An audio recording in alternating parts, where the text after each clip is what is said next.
Good morning, dear students. This is Vishali Barve before you. Today we will start a new chapter of mathematics, and the name of the chapter is Surface Areas and Volumes. And this is an introductory lecture for this chapter, okay? Right now I'm going to introduce the chapter, okay? What things we are going to study here and what are the formula for that, okay? So first of all, the name of the chapter is what? The name of the chapter is Surface Areas and Volumes. Okay, the name of the chapter is Surface Areas and Volumes. So for that, we should know what are areas and what are volume. So before getting the definition of area and volume, we should know what are 2D shapes and what are 3D shapes, or 2D objects or 3D objects, 2D objects or 2D figures or 3D figures. So what is a 2D figure? 2D figure is a figure, 2D shape or 2D object. It is an object in which we required only 2 dimensions. If we describe any object, if we describe any figure and we required only 2 dimensions, then we can say that the shape is a 2D shape. The object is a 2D object. The object is the figure is a 2D figure. These 2D shapes or 2D objects are also called the plane figures. Okay? Why? Because if only 2 dimensions are required, then easily we can draw these figures on the plane. We can represent these figures on the plane. Plane is what? Plane is, this is called a plane. If something is there and only length and width is required for that. Okay. So 2D shapes are also called the plane figure. Now what are 3D shapes? 3D shapes are the shapes ऐसे shapes जिनको represent करने के लिए, ऐसे objects जिनको represent करने के लिए वी रिक्वायर्ड 3 डायमेंशंस. हमको कितने डायमेंशंस की आवश्यकता होती है? 3 डायमेंशंस की आवश्यकता होती है. ठीक है. For an example, to describe cube, cube को बताने के लिए हमको क्या सिर्फ लेंथ और विड्थ मिल जाए तो क्या हम क्यूब बना सकते हैं? नहीं, लेंथ और विड्थ की हेल्प से क्यूब नहीं बनाया जा सकता जब तक कि हमारे पास उसकी हाइट ना हो. ठीक है. तो इसमें 3 डायमेंशंस की नीड है, लेंथ, विड्थ और height. So if there are 3 dimensions, then this type of figures are called 3D figures. ठीक है. अभी एरिया क्या हुआ? ठीक है. अभी 2D शेप और 3D शेप में एक और डिफरेंस होता है, दैट 2D शेप्स जो होते हैं उनका वॉल्यूम नहीं होता. 2D शेप्स का वॉल्यूम नहीं होता. वॉल्यूम सिर्फ किनका होता है? 3D शेप, 3D ऑब्जेक्ट्स जो भी होंगे, जो 3D ऑब्जेक्ट्स होंगे उनका वॉल्यूम होगा. तो एक और तरीके से भी हम पहचान सकते हैं. वॉल्यूम मीन्स क्या? सबसे पहले हम पढ़ते हैं what is area and what is volume. What is area? The space occupied by any figure is called the area. The space occupied by any object. The space occupied by any object is called the area of that particular object. Okay. If I will draw a rectangle, okay, if I will draw a rectangle, this is a rectangle and this is the space occupied by this object. So if we will find this the quantity of this object, then that will be known as the area. Okay. What is volume? Volume is, the another name of volume is capacity. Capacity of any object is called volume.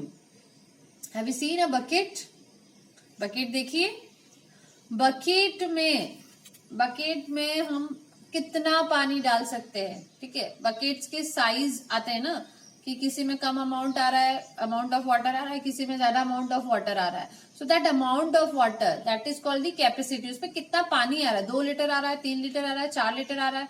So that is called the volume. ठीक है. Capacity, उस container की capacity कितनी है. So volume is the measure of capacity and area is the measure of the space occupied by the 2D plane, and it is the space occupied by the 3D planes. Okay. So these is area and volume. These are areas and volumes.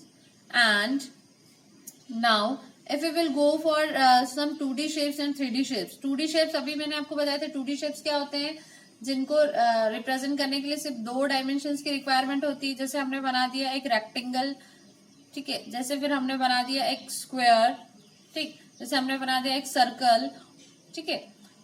ये सारे जो figures हैं, सारे quadrilaterals, सारे triangles, that means all the polygons are 2D shapes. Circle is also a 2D shape, 2D object. Now 3D objects में कौन कौन से होते हैं? 3D object में एक सबसे पहला हमारा आता है क्यूब और cuboid. This is a 3D object. Cube, cuboid भी ऐसे ही बनने वाला है, ठीक है. फिर एक आता है हमारे पास कोन, ठीक है. एक हमारे पास आता है सिलेंडर, ठीक. फिर स्फीयर, हेमिस्फीयर. तो ये सारे कौन से शेप्स हैं? This all are 3D shapes, while these all are 2D shapes. तो इन 3D शेप्स की जब हम बात करेंगे तो इनके हम वॉल्यूम भी निकालेंगे और एरियाज भी निकालेंगे. इनका सिर्फ क्या निकलता है? एरियाज निकलता है, ठीक है. तो अभी हम 2D शेप्स की बात नहीं कर रहे हैं. We are just going to study the surface areas and volumes for the 3D objects. चलिए अभी हम यहाँ पे कौन कौन से 3D ऑब्जेक्ट्स पढ़ने वाले हैं उनके बारे में हम देख लेते हैं. We are going to study about cube, cuboid, cone, cylinder, sphere and hemisphere, ठीक है. सो फर्स्ट ऑफ ऑल, जब भी हम सरफेस एरिया की बात करते हैं तो किसी भी 3D शेप के 2 एरिया आते हैं, 2 एरिया काउंट होते हैं, कर्व सरफेस एरिया और एक टोटल सरफेस एरिया, ठीक है. क्यूब और क्यूबॉइड के केस में कर्व सरफेस एरिया को ही लेटरल सरफेस एरिया भी कहा जाता है. क्या कहा जाता है? लेटरल सरफेस एरिया, ठीक है. Lateral surface area and total surface area. What is the difference between total surface area and lateral surface area? If top and bottom is not there, in the object, then the area is the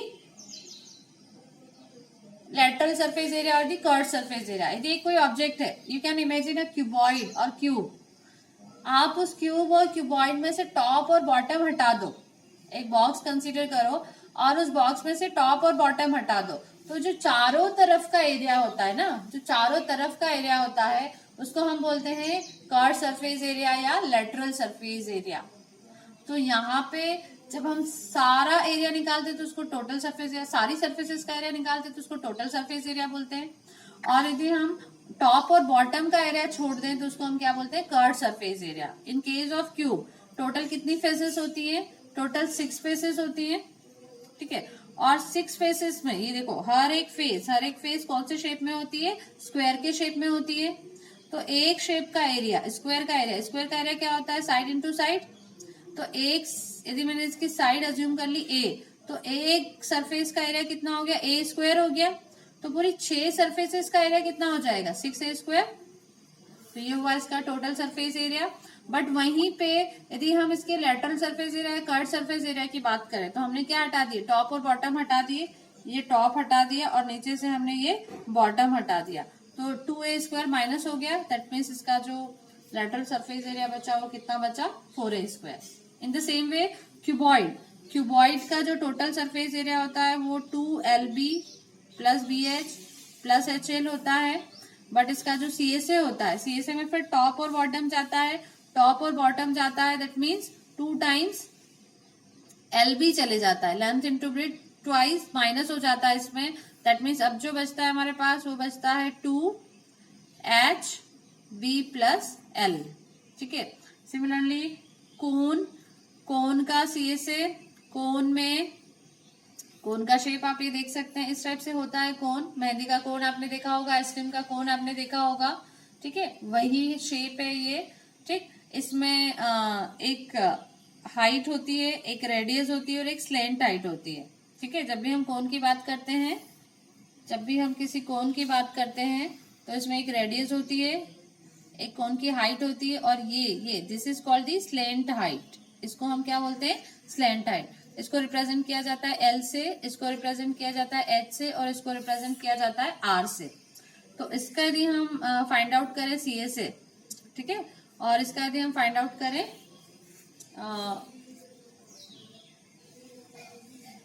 TSA, ठीक है, total surface area और curve surface area. ठीक, तो इसका जो curve surface area होता है वो होता है पाई आर एल, और जो टोटल सरफेस एरिया होता है पाई आर एल प्लस आर। ठीक है, this is the total surface area, this is the curve surface area. Cylinder इस टाइप का शेप आता है, आप देख सकते हैं आपके घर में गैस का सिलेंडर आता है, एग्जैक्ट परफेक्ट शेप है उसका सिलेंडर का वो। ठीक है, सो सिलेंडर का फॉर्मूला, इसमें रेडियस होती है दोनों टाइप, और क्या होती है, हाइट होती है। तो इसका जो फॉर्मूला होता है वो होता है 2 पाई आर एच, ठीक है, और ये आता है 2 pi r r plus h. Sphere you can consider a ball का जो शेप होता है, स्फेयर का टोटल सरफेस एरिया और कर्व सरफेस एरिया दोनों सेम होते हैं। क्यों? क्योंकि आप देखो, आप ऑब्जर्व करो, क्या बॉल में टॉप और बॉटम वाला कंसेप्ट है? नहीं है। ठीक है, देखो सिलेंडर में टॉप और बॉटम वाला कंसेप्ट था। आप एक रिफिल कंसीडर करो, रिफिल में ना तो टॉप होता है ना ही बॉटम होता है, तो उसमें जब हमको एरिया निकालना होता है तो हम किसका एरिया निकालते हैं? कर्व सरफेस एरिया निकालना, जिसमें टॉप और बॉटम नहीं है। ठीक है, बट यदि आपको एक क्लोज्ड सिलेंड्रिकल केन कंसीडर कर रहे हैं तो उसका टॉप और बॉटम भी होता है, तो वहां पे हमको क्या निकालना होता है? Total surface area. But sphere के केस में ऐसा कोई ऑप्शन ही नहीं होता, क्योंकि स्फेयर ओवरऑल एक जैसी होती है, इसमें टॉप और बॉटम नहीं होते हैं, तो इसलिए इसका टोटल सरफेस एरिया निकालें चाहे कर्व सरफेस एरिया निकालें, दोनों सेम आते हैं। ठीक है, दोनों क्या आते हैं? सेम आते हैं, और ये होते हैं 4 पाई आर स्क्वायर। कितना होता है ये? 4 पाई आर स्क्वायर। ठीक है, हेमीस्फेयर एक ऐसा ऑब्जेक्ट है, आपने अपने घरों में देखी होंगे, बाउल्स देखे होंगे। ठीक है, और बाउल्स का जो शेप है वो कैसे होता है? हेमीस्फेयर। आपके कढ़ाई देखी होगी, कढ़ाई का जो शेप आता है वो भी कैसा आता है? हेमीस्फेयर। तो हेमीस्फेयर में टोटल सरफेस एरिया और कर्व सरफेस एरिया दोनों होते हैं। यदि टॉप इंक्लूड कर लें तो टोटल सरफेस एरिया, और टॉप को हटा दे तो कर्व सरफेस एरिया। ठीक है, तो इसका जो कर्व सरफेस एरिया होता है और टोटल सरफेस एरिया होता है, कर्व सरफेस एरिया होता है इसका 2 पाई आर स्क्वायर, और टोटल सरफेस एरिया होता है इसका 3 पाई आर स्क्वायर। ठीक है, तो अभी हमने इन सबके टोटल सरफेस एरिया के बारे में बात की। नेक्स्ट वीडियो में हम बात करेंगे इनके वॉल्यूम्स के।